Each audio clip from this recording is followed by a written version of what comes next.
Hello hi. ഇന്ന് ഭാരത് ബന്ദ് ആയിരുന്നല്ലോ. അത് ഏറ്റവും കൂടുതൽ ബാധിച്ചത് കേരളത്തെയാണ്. അപ്പോൾ ഞാൻ ട്രിവാൻഡ്രത്ത് നിന്നായതുകൊണ്ട് എൻ്റെ കടകളൊക്കെ അടഞ്ഞു കിടക്കുകയാണ്. പുറത്തു പോകാൻ ഒരു വഴിയില്ല. അപ്പോൾ ഞാനിന്ന് ജോലിക്കും പോയില്ല. അപ്പോൾ അങ്ങനെ വിചാരിച്ചു കുറച്ച് നേരം മൊബൈലിൽ നോക്കി ബോറടിച്ചു. വിചാരിച്ചു കുറച്ച് പായസം ഉണ്ടാക്കാമെന്ന്. അങ്ങനെ ഞാനിന്ന് കുറച്ച് പാലട പായസം ഉണ്ടാക്കി കാണിക്കട്ടെ. ഇതാണ് ആ പായസം. ഇത് പാലട പായസമാണ്.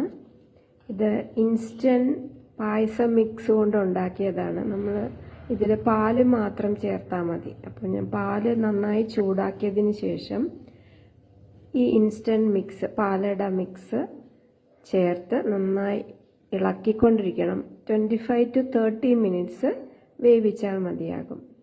ഇത് ഉണ്ടാക്കിയിട്ട് കുറച്ച് നേരമായി. ഇത് ചൂടായിരുന്നപ്പോൾ ഇച്ചിരി ലിക്വിഡ് ഫോമിലായിരുന്നു. തണുത്ത് കഴിഞ്ഞപ്പോൾ ഇത് കുറച്ച് കട്ടിയായിട്ടുണ്ട്. എനിക്ക് തണുത്ത പായസം ആണ് ഇഷ്ടം. അതുകൊണ്ടാണ് ഞാൻ തണുത്തതിന് ശേഷം ഈ വീഡിയോ ചെയ്യുന്നത്. അപ്പോൾ ഞാനിത് കഴിച്ചു നോക്കട്ടെ.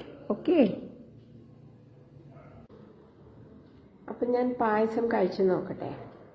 പിന്നെ ഒരു കാര്യം പറയാൻ മറന്നുപോയി. പാല് കൂടാതെ ഇതിൽ നമുക്ക് വേണമെങ്കിൽ കാഷ്യൂനട്ട്, കിസ്മിസ്, വേറെ ഏതെങ്കിലും ഫ്രൂട്ട്സ് ആൻഡ് നട്ട്സ് നെയ്യിൽ ഫ്രൈ ചെയ്ത് ചേർക്കാവുന്നതാണ്. ഞാനിതിൽ കിസ്മിസും കാഷ്യൂനട്ടും മാത്രമേ ചേർത്തിട്ടുള്ളൂ. നമുക്ക് കഴിച്ച് നോക്കാം. ഷുഗറോ ജാഗറിയോ ചേർക്കേണ്ട ആവശ്യമില്ല. അത് ഇൻസ്റ്റൻറ്റ് പായസം മിക്സിലുണ്ട്. ഓക്കെ. അപ്പം ഞാൻ കഴിച്ച് നോക്കാൻ പോവാണ്. നിങ്ങൾക്ക് വേണോ? അത് നിങ്ങൾ കഴിച്ച് നോക്കൂ. ഓക്കെ. എങ്ങനെയുണ്ട്? കൊള്ളാം. ഞാൻ കഴിച്ചു നോക്കട്ടെ.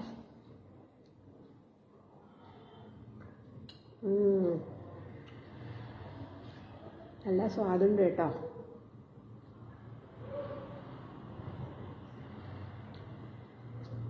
അപ്പം ഞാൻ ഇതൊന്ന് ഫുള്ള് എൻജോയ് ചെയ്യട്ടെ. ഓക്കെ. പിന്നെ കാണാം. ബൈ.